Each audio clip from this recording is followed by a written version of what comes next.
Hello வணக்கம். இது உங்கள் சிவி ஜோன். சொல்லாமல் எப்படி இருக்கீங்க? இப்போ பார்த்தீங்கன்னா லைவில் ஒரு பயங்கரமான சம்பவம் போகுது. அதாவது தர்ஷிகாவை போட்டு புரட்டி எடுக்கிறாங்க. யார் யாருன்னா நம்ம பவித்ரா, அதுக்கப்புறம் ஆர்ஜி ஆனந்தி, அதுக்கப்புறம் பார்த்தீங்கன்னா நம்மளுடைய ரஞ்சித் சாரும் பவித்ரா என்ன பண்ண போகிறாங்க கேட்டிங்கன்னா, பவித்ரா வந்துட்டு நல்லா பூச்சி வச்ச புலையர் மாதிரி பொம்மை மாதிரி தான் உட்காந்துட்டு இருக்காங்க. அவங்களால எதுவுமே பேச முடியல, ஏன்னா பாசத்துக்கு கட்டுப்பட்டு இருக்காங்க. ஆனால் ரஞ்சித் சார் வந்து சம்பவத்துக்கு மேலே சம்பவம் பண்ணிட்டு இருக்காரு. ஒருத்தராக வச்சு கிளிக்கிறார். ஏங்க இந்த மாதிரி நீங்கள் கிளிக்கிறத பார்க்குறதுக்கு நாங்கள் 60 நாளாக காக்க வேண்டிய ஆகிப்போச்சுல அப்படின்னு பிக் பாஸே கேட்டிருந்தாரு. ஆனால் வெளியில் இருக்கிற ரசிகர்லாம் என்ன சொல்கிறாங்கன்னா, கிழிச்சது இப்போ டாஸ்க்குன்னு கிளிக்கிறாரு, அதுக்கப்புறம் பாருங்கள் சாமி ஐயான்னு சொல்ல போகிறாரு அப்படின்ற நிறைய பேர் வந்து காய்ச்சி தள்ளிட்டு இருக்காங்க. ஆனால் இங்கே பயங்கரமாக கேள்வி கேட்டாங்க, சும்மா சொல்லக்கூடாது. ஆர்ஜி ஆனந்திலாம் வேறு மாதிரி கேட்டாங்க. ஆர்ஜி ஆனந்தி அப்படி ஸ்ட்ரெயிட்டாக அடித்தாங்க. சரி, நேற்று வந்து நீ சொல்கிறிய தர்ஷிகா, நான் 132 போடுற வரைக்கும் அன்ஷிதா அப்படியே கல் மாதிரி உட்காந்துட்டு இருக்காளே, அவளுக்கெல்லாம் வந்து ஒரு பாசம் இருக்கா, நேசம் இருக்கா, எல்லாம் நடிப்பு அப்படின்னு சொன்னல. சரி, ஓகே. அதே மாதிரி நீ என்ன சொன்ன, பாசம் எனக்கு அதிகமாக இருக்குது, நான் தர்ஷிகாவை மாறினதுக்கப்புறம் கால் அமைக்கிடுவேன்னு சொன்னல. சரி, நீ வந்து அந்த பொண்ணு வரல, அந்த பொண்ணு மனசு இறங்கலை தெரியுதுல, அன்ஷிதா இறங்கலை தெரியுதுல, நீ 50லேயும் நிறுத்திருக்க வேண்டியதானே? நீ எதுக்கு 60ல் நிறுத்திருக்கலாமே, இல்லை 70லேயே நிறுத்திருக்கலாமே, நீ எதுக்கு போட வச்ச?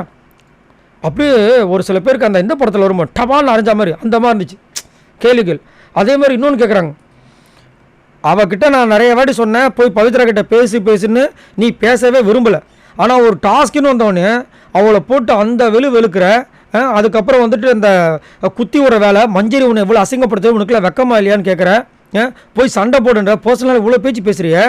அப்போது டாஸ்க்கு நான் மட்டும்தான் நீ பேசுவேன், பர்சனலாக நான் சொல்லும்போது கேட்க மாட்டேன். அப்போ இதுக்கு பேர் என்ன அப்படின்றாங்க. இன்னொரு பக்கம் ரஞ்சித் சார், இருமா நான் கேட்குறேன், ஆக்சுவலாக நீ பண்ண ஒரு வேலையால் அந்த பொண்ணு ஜெயிலுக்கே போயிருக்கும். 3 பேட்ச் அந்த பொண்ணை கைட்டு கொடுக்குற அளவுக்கு நீ பண்ணியிருக்கல. உனக்கே ஒரு மாதிரி இல்லை, நீ பேசின விஷயங்கள் பண்ண விஷயங்கள்லாம் வந்துட்டு அப்படியே அந்த பொண்ணு அவ்வளோ ட்ரிகர் பண்ணுற மாதிரி இருந்துச்சு. உனக்கே தெரியும் அந்த பொண்ணுக்கு முட்டை வாசம் பிடிக்காதுன்னு. அந்த மாதிரி அங்கே வந்து பண்ணிகிட்ருக்கு. அதை பண்ணியும் முடிச்சதுக்கப்புறம் நீ ஒரு ஆறுதலாக கூட பண்ணாமல் அங்கே வந்துட்டு அந்த பொண்ணை அங்கே உட்கார வச்சு அவ்வளோ பேச்சு பேசி ட்ரிகர் பண்ணுற மாதிரி. உனக்குலாம் மனசாட்சியே இல்லையா? ஒரு டாஸ்க் கொடுத்தா நீ எதை வேணாலும் பண்ணுவியா? அதுவும் பர்சனலாக பழி வாங்குறன்னு நினச்சிக்கிட்டு அந்த பொண்ணோட விஷயத்தை எல்லாத்தையும் எடுத்து அதை வாயிலேருந்து வர வச்சு, இதெல்லாம் உனக்கு உண்மையிலே ஒரு மாதிரி தோணலையான்னு சொல்லிட்டு போட்டு 2 பேரும் பலார் அறையாங்க. இவங்க அப்படியே பார்க்குறாங்க, ஒரு பக்கம் சிரிக்கிறாங்க. சிரிக்காத, யார் சொன்னது சொல்லுங்கள் பார்க்கலாம்? பவித்ரா இன்னும் சிரிக்கிறா அப்படின்றாங்க. இவங்க 3 பேரும் காட்டு மாதிரி கத்தினாலும் தர்ஷிகாலாம் திருந்துற ஆள் கிடையாது. அவங்க மைண்டில் எப்படி முத்துக்குமார் மேலே ஒரு வைக்கிறாங்க பார்த்தீங்களா, அவர் ஆல்ரெடி ஆன்சரை வச்சுட்டு தாங்க கேள்வியை கேட்பார். நீ சொல்லி முடியும், அதுக்கப்புறம் நான் சொல்கிற மாதிரி பதில், அந்த மாதிரி ஒரு ஆள் தான் நம்ம தர்ஷிகா.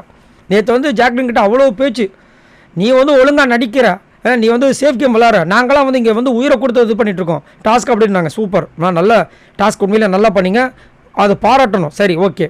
ஏன் விஜய் விஷால் அதுக்கப்புறம் மற்றவங்களாம் வந்து கை வைக்கவே இல்லை? ஏன் ரஞ்சித் சார் உங்கள் கண்ணுக்கு தெரியலையா? விஜய் விஷால் ஏன் நீங்கள் வந்து இது பண்ணல? அப்போ நீங்கள் டாஸ்க்கு என்ன உண்மையாக இருக்கீங்க? அப்புறம் உங்களுக்கு அவங்களுக்கு என்ன வித்தியாசம்? அவங்க பண்ணலை, நீங்கள் பண்ணுறீங்க, அவ்வளோதான்.